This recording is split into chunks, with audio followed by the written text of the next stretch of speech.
À ces mots, l'intendante alla chercher en toute hâte un siège bien poli et le couvrit d'une toison. C'est là qu'ensuite vint s'asseoir Ulysse l'endurant. La sage Pénélope alors commença ainsi. « Hélas, étranger, ma valeur, ma taille, ma beauté, les dieux m'ont tout ravi quand les Argiens s'en sont allés. À Troie, ils ont emmené avec eux Ulysse, mon époux. Ah, s'ils pouvaient me revenir pour veiller sur ma vie, ma gloire n'en serait alors que plus grande et plus belle. Mais je n'ai que chagrin tant les dieux m'ont déjà frappé. Tous les seigneurs dont le pouvoir s'exerce sur nos îles, d'Oulichion, Samé, Zacinthe et ses forêts profondes, comme aussi tous les roitelets de la rocheuse Ithaque, me courtisent contre mon gré et mangent ma maison. Je vis dans le regret d'Ulysse et mon cœur s'y consume.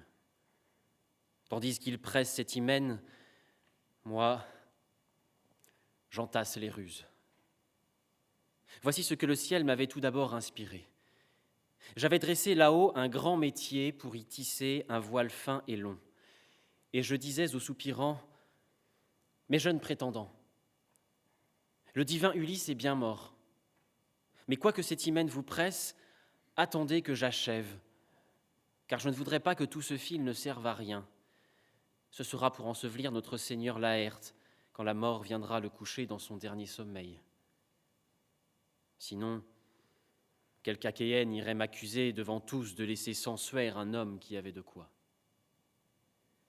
Ces mots calmèrent aussitôt la fougue de leur cœur. Alors pendant le jour, je tissais cette grande toile et la défaisais chaque nuit à la lueur des torches.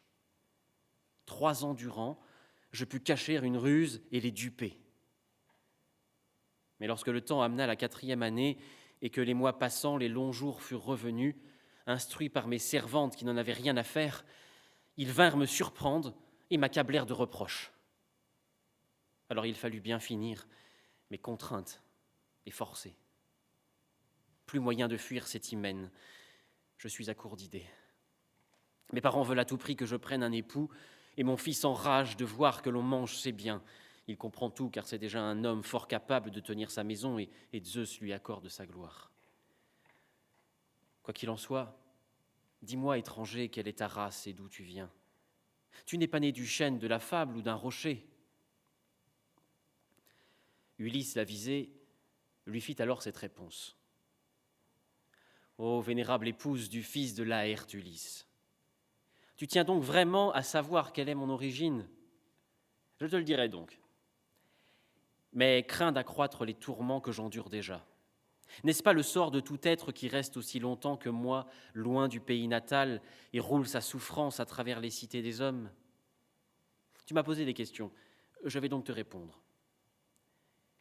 Au centre de la mer Vineuse, on voit surgir une île. C'est la terre de Crète, aussi riante que prodigue, ayant des habitants sans nombre et 90 villes. Tous les parlers s'y font entendre.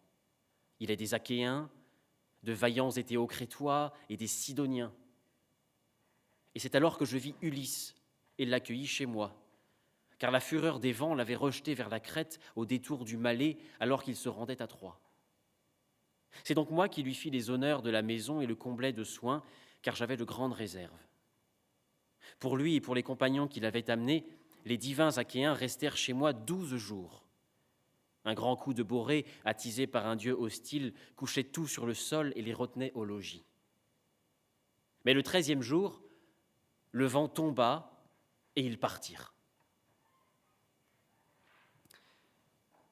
Tous ces mensonges, Ulysse leur donnait l'aspect de vérité. Pénélope, à l'entendre, sanglotait. Sa peau fondait. Comme la neige fond sur les hautes montagnes qu'a fait descendre le zéphyr et que chasse Borée, et en fondant fait se gonfler le cours des fleuves, ainsi elle versait des pleurs. Ses belles joues fondaient à pleurer son mari assis près d'elle. Alors Ulysse eut pitié dans son cœur de sa femme qui sanglotait. Ses yeux restaient pourtant comme de la corne ou du fer, fixes sous la paupière. Pour sa ruse, il cachait ses larmes.